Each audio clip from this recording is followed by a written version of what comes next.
right, hi everyone. My name is Thonis. I am a PhD candidate at Stony Brook University. I'm in my 6th year, so I've been on Long Island for a while now. Probably not as long as many of you, but I'm not originally from here, so it feels like a long time for me. I actually predominantly work on Puerto Rican lizards, but when I was a 1st and 2nd year PhD student, I had a wonderful lab mate named Lisa Prowant, maybe some of you know her, who was doing this really cool work on eastern box turtles, and I had the opportunity to get involved, and I've been really lucky to be kind of continuously involved with this work, but also trying to kind of get more knowledge and understanding of other local reptiles and amphibians on Long Island. So today I'm going to be talking to you about this study that we did on eastern box turtle health and shell damage in an urban landscape, which, as we know, Long Island is very urban. But before that, because this is the Long Island Natural History Conference, we are going to spend some time kind of trying to teach you more about box turtle natural history. So what makes box turtles different from other turtles? You might just think they're just another turtle, but they actually have this super interesting, I don't know if this, this is kind of a small pointer, but we can do it. This is a hinged plastron. So the bottom of a turtle is called the plastron, the top is the carapace. This hinged plastron, this hinged plastron here allows them to essentially close their shell into this box shape, and they actually have one of the most advanced mechanisms for closing their shell of like all turtles, so it's super interesting. Now there are 4 different species of box turtle that we have between Canada, they're now extirpated, but from Canada to Mexico. So they're the common box turtle, which is what we have here on Long Island. So we're going to talk more about that one soon. There's also the aquatic box turtle, which is endemic to Mexico. This one's really interesting because it actually spends 90% of its time in water, so it's very different from the other box turtle species. The spotted box turtle is also found in Mexico, only in Mexico, and it has these really, I think they're very, I don't know where this pointer is, these very cute little dots, very dainty. And there's also the western box turtle, which is found in the western part of the United States more, and they actually occupy more desert habitat, and they have kind of a flatter carapace than some of the other box turtle species. Box turtles are all diurnal, so they're most active during the daytime. While they are only active from maybe April to October or November, at night they spend their time in what we call a form. And it's essentially like a temporary resting site, kind of buried in dirt or leaf litter. They really just want to be as camouflaged and unviewable by predators as possible. But during the day, they will be pretty active in the mornings and later in the afternoon.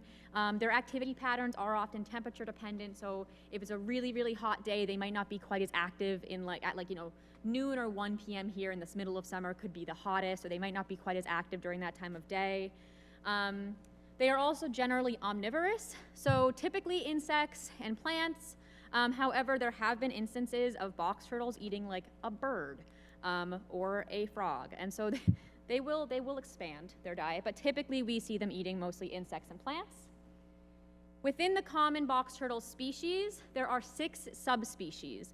So the eastern box turtle is what we have here on Long Island, what we're going to focus on mostly in this talk.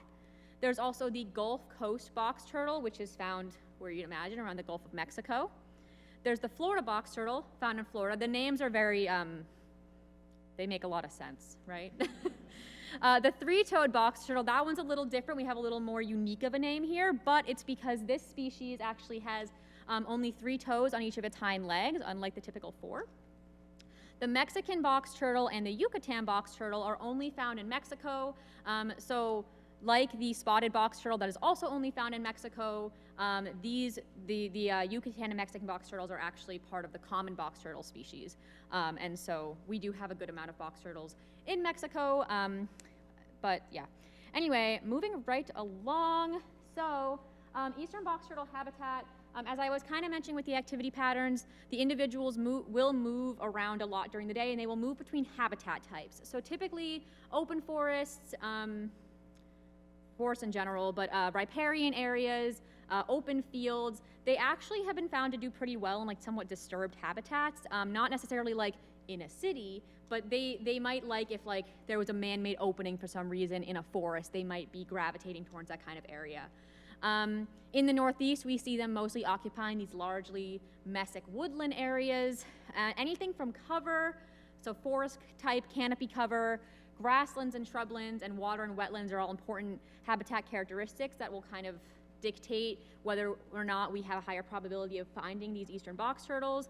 But other characteristics, like the absence or presence of predators, can play a really important role in terms of if a box turtle was to view habitat as suitable or unsuitable. So for instance, raccoons are a big predator for these turtles. Additionally, distance to roads and road density can play a really, really big role with respect to if turtle habitat is considered suitable. Road mortality and injury due to car crushes are huge causes of injury and death in these turtles. So obviously distance to roads and road density is going to play a role in their suitable habitat, and right in line with that human population density, right? So higher human population density, we're just going to have more roads. So goes hand in hand. With respect to their home range, so their home range will actually increase in size with latitude, but also with habitat homogeneity. So this makes sense, right? So if you have a really fragmented area, and so you have habitat that's suitable here and habitat that's suitable here, but you have a very unsuitable area here. Maybe it's like a really large urban area, maybe it's a huge road, a highway. They're probably not going to make it so that their home range includes that super unsuitable area. So their home range is going to be smaller when their habitat is more fragmented, right? I feel like it kind of makes intuitive sense. But because of that, their home range can vary in size anywhere from 1 to 70 football fields, sorry. And so there's a lot of variation in that. Transients have been observed. So transients are these individuals that I kind of always view as like they have their own solo mission. They kind of just go off on their own. But they can go for incredibly long distances and often in a very unusually straight line. And so in the 50s, there was a lot of speculation that transients existed. And then in 1982, there was a study conducted where they actually tagged and had radio telemetry trackers on a really well-studied population of the eastern box turtle, and they were actually able to observe transients, so individuals that would essentially just leave their home range, just go on these, solo missions, as I view it. And so with that, one study even found that there was an individual turtle that was tracked for 18 months and traveled 10 kilometers, which these guys are small, they don't move super fast. That's a lot of land to cover.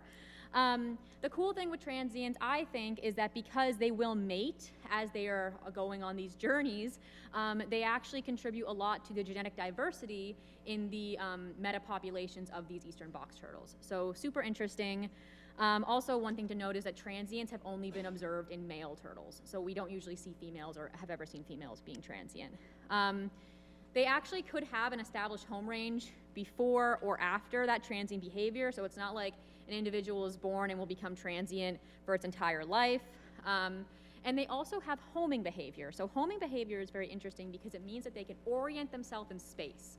So the cool thing about this is that they might have, this is true of all of the eastern box turtles, not just transient individuals, but if they have their, established home range, they could essentially, go for a long distance away from that home range and be able to orient themselves to get back into that home range, which is where they might want to have their nesting sites or where they might have their overwintering sites.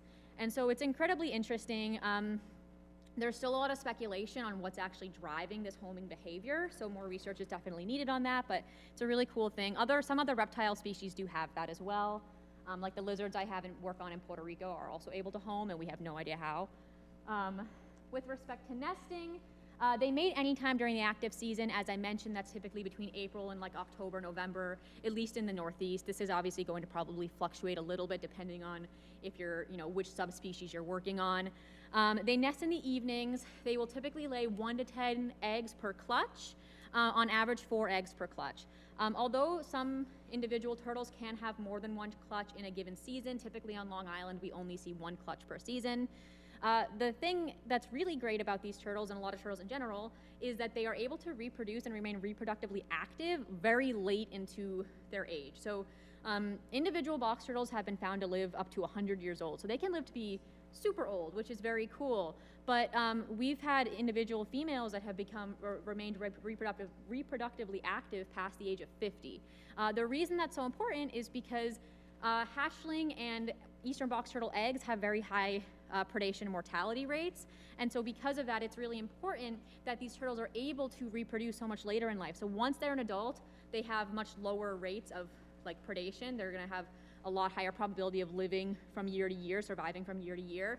And so it's great that then they're also still able to reproduce as they get older. And in some cases, older females will actually lay more frequent clutches and sometimes larger clutches. So with respect to those babies that are being born, I know they're super cute. It's like ridiculous. But anyway, they can emerge anywhere from August to September, very different lengths of time.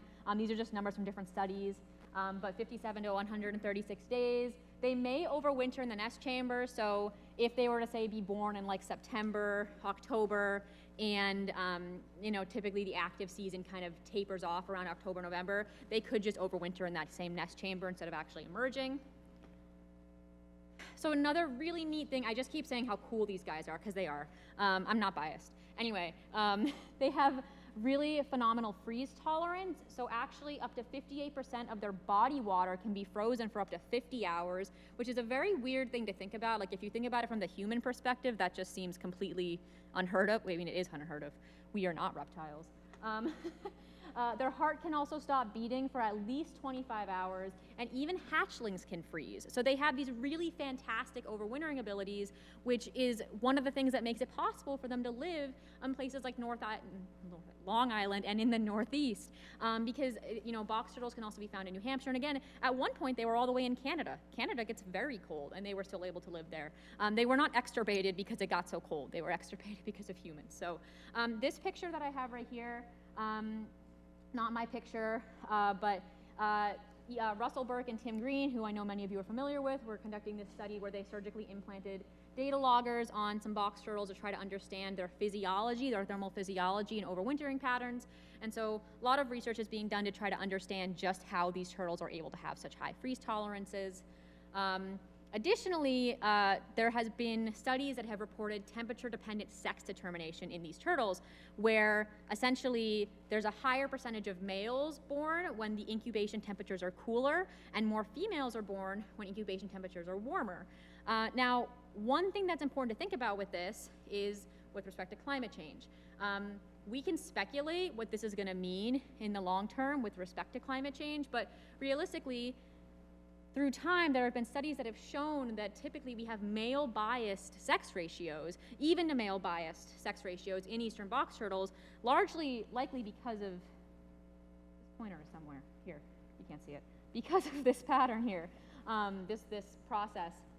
But with climate change, we might have obviously warming air temperatures, but also warming soil temperatures, and therefore maybe warmer incubation temperatures, which could potentially, you know, lead to shifts in this, you know, male bias sex ratio that may be driven in part at least by this temperature dependent sex determination. So another thing, you probably, if you've seen these box turtles in other talks or other days or maybe in your own backyard, you've probably realized to some extent there's a lot of color and pattern variation in their shells. I think it's one of the things that makes them like the most interesting to just like study and work with. It's also kind of funny because if you read any studies about these, you can see that researchers, and they've acknowledged this, but researchers sometimes have a really hard time describing the color and shell patterns in a very generalizable, like summarized way, because there's so much variation. It's like, how do you summarize what they look like? Another example of this, this is a figure that my old lab mate Lisa Prout put together with different turtles that she captured on Long Island. So these are all Long Island eastern box turtles. And you can see the amount of variation in color in these turtles. Like, yes, we see more orange, we see more yellows, we see more certain patterns, but there is a lot of diversity here. So a little bit, last bit before we start transitioning, but the eastern box turtle has a very important role in the food web. As you can see in this schematic here, it interacts with a lot of different species. I mean, again, whether it wants to or not, I don't think it wants to be eaten by raccoons, but it's going to in some cases. So, but they, you know, they eat the insects, they eat the plants, lots of different things will predate them. And so imagine if you just took this box turtle out of this system, what that would mean for that food web. It's hard for us to understand what that would mean for the amount and different types of trophic cascades that could happen if we were to rip the box turtle out. So in a lot of cases, we might consider them a keystone species because they play such an integral role in ecosystem stability, okay? So they're very important, and it's really important that we understand their threats and how we can conserve them, especially in, you know, a super urban landscape. So there are a variety of threats to eastern box turtles. The first two I'm gonna highlight here, I think we should always be highlighting them, but realistically, they're pretty much threats to every living thing on Earth in some capacity. Habitat loss and fragmentation, I think that's gonna play an important role with respect to box turtles in particular because, I mean, they're not birds, they're not gonna fly over roads, right? When we fragment their habitat, it's clearly leading to constricted home range sizes. So we already are seeing the fact that fragmentation, habitat loss can have a really big impact on even home range size. Again, because these box turtles have homing behavior, they will try to get back to the same overwintering sites, they will try to get to certain nesting sites. There have been cases where people will remove the box turtle illegally, you can't do that. They remove the box turtle and then they release it somewhere else and it will just spend, you know, countless days and months trying to return back to its home range because it can home. So it kind of has a sense of how to get there, but if it's so far away, I mean, again, we don't fully understand these processes and how they're doing this, but they're not able to return. So habitat loss and fragmentation are exacerbating that kind of problem. Additionally, climate change, ectothermic species, cold-blooded species like box turtles are gonna have obviously some unique types of relationships with climate change because they rely on, you know, the climate, the sun, to behaviorally thermoregulate, so that's gonna be a huge issue as well. Increased predation is a really big issue, especially with respect to raccoons. Raccoons often have higher population densities and more human urbanized areas. So as we continue to urbanize Long Island, which I understand it's just going to happen, you know, a lot of people live here, but we are gonna have higher rates of predation by raccoons on these box turtles. Additionally, pollution and pesticides and types of fertilizers can actually lead to abscesses on the turtles, which is obviously going to have long-term health implications for them. Roads and traffic are arguably the, if not maybe not even arguably, the largest cause of mortality and injury to these turtles, and we'll talk about that a little bit more in a bit. Also the pet trade. The pet trade, which is essentially the bane of, I could go off on the pet trade for hours, so. But anyway, turtle racing. I had never heard of turtle racing until I started learning about eastern box turtles, but people would take turtles from the wild and paint them or put, you know, stickers on them and race them. First of all, why? They're not gonna move that fast.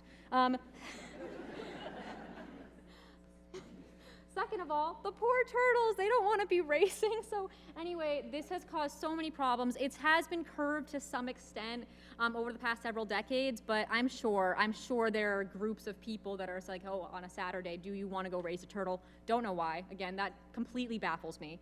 But this is a big problem. You might have heard of cases where, like, you know, someone's suitcase at JFK opens up and there's like a suitcase full of turtles from Madagascar. So there's a really big problem with the pet trade, especially with turtles in particular, but a lot of other wildlife, but it is a really big issue.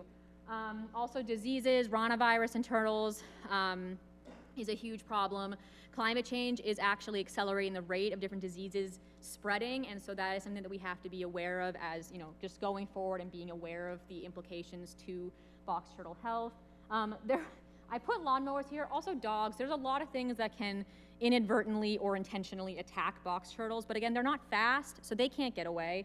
But lawnmowers are a really, really important and problematic source of damage and death to these turtles, especially the types of like industrial-sized lawnmowers we might see more like in the forks where we have more agriculture. But just a really big problem. When you're mowing your lawn, just, you know, be vigilant, just check, and we're gonna go into that again more in a bit. So in the previous talk, we did touch on the IUCN a little bit. I'm going to talk about that in a second. So the eastern box turtle is listed as a high priority species of greatest conservation concern by the New York State Department of Environmental Conservation. So that's more on the state or the national level. At the international level, we have the International Union for the Conservation of Nature, and they have their red list, in which case they list the eastern box turtle as vulnerable.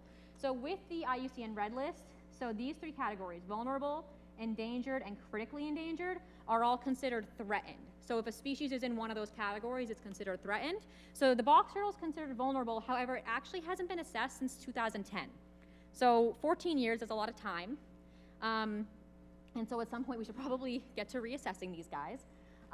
But the other thing that's important to note is that even though New York State DEC and IUCN Red List, they both are like, yes, this species is declining, we need to protect it. They use different quantitative metrics to get to these conclusions, but they both reach the same conclusion pretty much. They're like, yes, this species is at risk, it is declining, there needs to be active mitigation strategies to protect it. CITES is similar and different in the way that CITES is the Convention of International Trade of Endangered Species. So when a species is listed on CITES in one of these appendices, Appendix 2 for instance, it means that legal action can be taken against individuals who try to trade or transport endangered species. So that's why when you have people that get caught at JFK with their suitcase full of, I think it was like these like really rare crabs I saw in the news recently, but when they get caught with that, they can actually face a lot of huge fines, jail time, all these different things, because it's illegal under CITES. It's an international convention. So the box turtles are listed under all these different things. They're being traded. We're trying to mitigate them. We're trying to get them protection. And so with respect to Long Island specifically, this is a map of human population density on Long Island. So as you all know, as you go from the New York City area down here to the Forks, obviously there's going to be this gradient going from more urban to less urban area, a higher human population density to lower population density. However, it's important to realize that on Long Island, the whole thing's very population dense, and so everywhere is going to have some type of effect on box turtles. I'm sorry, this picture is really sad. I'm just going to continue. So anyway, the research question that we wanted to address was, does the degree of urbanization on Long Island lead to higher rates of shell damage or lower body condition in these turtles? So to do this, we had these 27 sites across Long Island. They were pretty well distributed from this more, the western side to the Forks. What we did is we had these, they were essentially visual encounter surveys. So you had teams of people who would walk in these anti-parallel transit lines, the reason in opposite directions. And the reason we would do the opposite directions is because, say you had a log here and the turtle's here, and you're walking from this direction, and because of that, you'd miss the turtle. You didn't turn around and see the turtle, so you would do it in both directions. So typically these surveys, the sites range in size quite a bit. So sometimes it would take 1 hour to do a full survey, sometimes it would take 10 hours, sometimes we had 2 to 3 students or field assistants, sometimes we had 16. It varied a lot. We would measure everything from carapace width, plastron width, the height of the shell, the length, we take the sex, the life stage, and we would record the damage, and so we're going to talk about that in a second. Okay, so I have some examples of how difficult it is to see these turtles. There's a turtle here. I actually think this one's kind of easy, but I also know where it is. So it's right here. You can see the patterned head. You can kind of see the red iris here a little bit. Might be brown. The next picture is harder, and actually in the next picture, I forget that there's a turtle because I don't know what the picture's of. So see if you can find it. If you can't, I don't blame you, especially because you're kind of far away. I'm not going to give you too much time because it's pretty challenging. It's right here. I barely see it. Okay, I'm going to blow it up a little bit. Still pretty horrible. Okay, I didn't expect this to go well in this one. You can see the kind of pattern right here, right, of the head, and this is the eye. I can promise you that's a turtle because we then grabbed it, okay? They're really hard to find. And so these surveys, you might be either for 10 hours, you might not find one. So it takes a lot of time.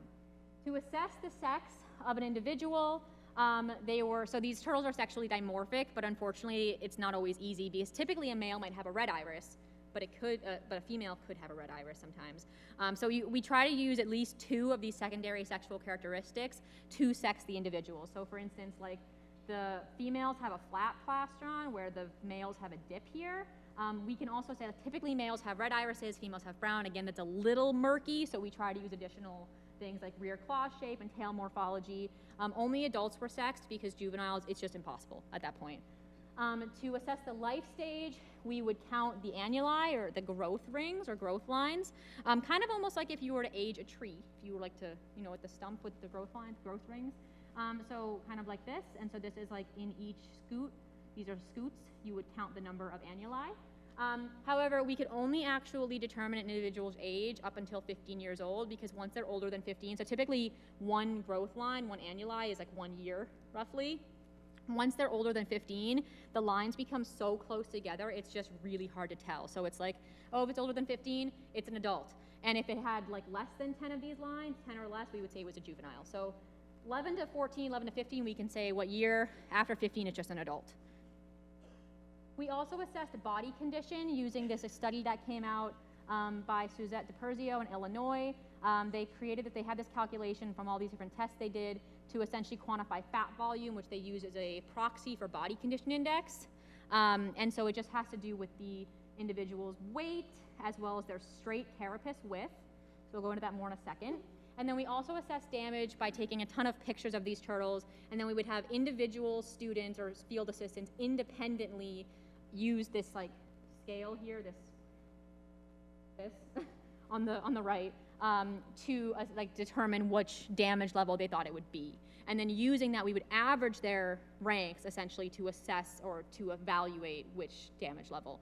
And so everything from like the amount of chipped marginals, missing digits, exposed bone, anything. It's kind of hard to see here just how damaged some of these guys are. Sometimes it's on the underside. The other thing we did is we wanted to see if there was any relationship between certain types of environmental variables like road density or like distance to roads or what's another one? Percent shrubland, percent urban, and body condition and damage. And so we had these different environmental covariates. So for sex ratio, we found what we expected to find, male bias sex ratios across Long Island. You're like, oh, there were 27 sites. There are not 27 pie charts there. If the sample size wasn't high enough at a given site, we didn't calculate the sex ratio. So these are just the ones that had really substantial sample sizes. Stage ratio, largely adults, which makes sense because the juveniles are just really hard to find. And so this is just pretty much saying, yeah, we found more adults than juveniles. With respect to damage, we estimated that 63% of Long Island's eastern box turtles show some type of shell damage. However, compared to other studies, so these two studies here, Egmont Key and Mason Neck Wildlife Refuge, these are both conservation areas, and they had much lower rates of damage. However, to compare our damage calculation to the Egmont Key study, so the Egmont Key study calculated their damage a little bit differently than we did, so we ended up actually like redoing our analysis, and we still got about 25% damage on Long Island. So even when we do it the same way as Egmont Key, we see higher rates of damage. But if we use the method that we use and other studies have used, we got up to 63% damage on Long Island. Also, this was a really, really, really weak relationship, but we thought it was interesting, which was that the only predictor variable, the only environmental covariate that had any relationship at all to damage was this percent Dryland Cropland and Pasture variable. And you're probably like, what is that? That's agricultural land. So what I speculate is that that's where we have more heavy machinery running in these fields where you can't really see the turtles. And then, if someone goes out later and sees the injured turtle, probably from this machinery. What's tough about this is that this is only, so we have damage reported here, right? We don't have any reports of the mortality. When a turtle dies, we usually don't find it. It's usually scavenged of some sort, so there's that. With respect to health, so body condition index, as I said, is like a proxy for health. It's not a perfect metric. It only considers the individual's weight and their straight carapace width. We didn't see any significant differences between the health or the body condition between males and females. Although adults do have a higher body condition here, I think this is an artifact of the fact that the equation, maybe the juveniles just don't have as large of fat stores, maybe there's something else going on. I think it's possible the equation just isn't taking into account something that's a little bit different between the biology of the juveniles versus the males, but more research have to be done on that. That's just me speculating. And there was no relationship with the covariates. To compare two different sites, so Vermilion County, Illinois is where that Suzette DiPerzio did that study where they figured out an equation for quantifying body condition index. So we were like, oh, well, let's look at what their body condition indices looked like. And they're in a much more rural area. So human population density there is 35.1 people per square kilometer. Long Island is roughly 2,086 people per square kilometer. So much more population dense, but almost no difference in the body condition index of health. So even if it's possible that urbanization or human population density is leading to differences in the body condition and the health, it's not being picked up in the equation that we're using. The equation that we're using is not having any, it is not being affected by that. So I'm not gonna say that health isn't affected, but how we quantified it, we weren't able to pick it up. So maybe not. So in conclusion, Long Island's eastern box turtle population is male biased, as we expected. Health does not appear to be influenced by the degree of urbanization, but again, I really do think more work is needed on this. And eastern box turtles may have heightened degrees or rates of damage than because they're in this heavily urbanized area. Now, before I end this, I want to just kind of emphasize ways you can help. So help turtles cross the road. I keep saying how slow they are. You're faster than them. If they're in the middle of the road, pick them up and move them. Now, if they're not in the middle of the road and they're doing completely fine, please don't touch them, okay? Be careful around wetlands and spread the word. Especially over 2023, there were a lot of reports from different sanctuaries on Long Island showing increased rates of injured and like sick turtles at these different turtle rescues. So we are really seeing an uptick in the amount of injured turtles. In particular, the turtle rescue of the Hamptons had like overwhelming numbers of injured turtles, and so it's really, really important that we stay vigilant and we try to continue to tell people to be aware of the fact that these turtles are getting hurt at higher rates, it seems, than in the past. These are two other rescues that do take turtles. The Turtle Rescue of Long Island does not appear on their website to be taking turtles anymore. If that's incorrect, please come up to a mic and let me know, because I don't want to say that it's incorrect, but based on their website, that's what it seems like. But Turtle Rescue of the Hamptons is a phenomenal job and are incredibly knowledgeable and are still very actively taking turtles. So on that note, this is the list of all the people that have helped with surveys. Tons of individuals have helped and make this possible, so thank you to all of them. Thank you for all the different New York agencies that gave us permits and made this work possible. Also, this study I just reported on here did come out in Chelonian Conservation Biology very recently, so if you want a copy, please just email me. But yeah, thank you.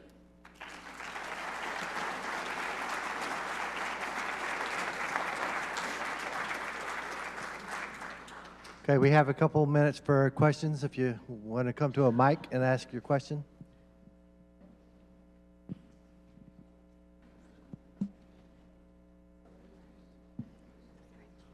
Hi. I just want to also echo that Turtle Rescue of the Hamptons is awesome. So if you are not aware of Karen and her team, you should be. 24 hours, they'll get somebody to get back to you for injured turtles. My question was, how would turtle underpasses be a feasible option for box turtle movement in such a highly fragmented and, quite frankly, hostile environment for them when they're trying to cross roads? I mean, it's a great question. I think there's probably people, like Russell Burke I know is here, I think there's probably people that have been working on them longer than me that might actually have a better answer to that question. I would speculate that they could be useful if they were placed in really, really thoughtful locations. I think we would have to do a ton of work to make sure they were placed in a location that would actually be utilized.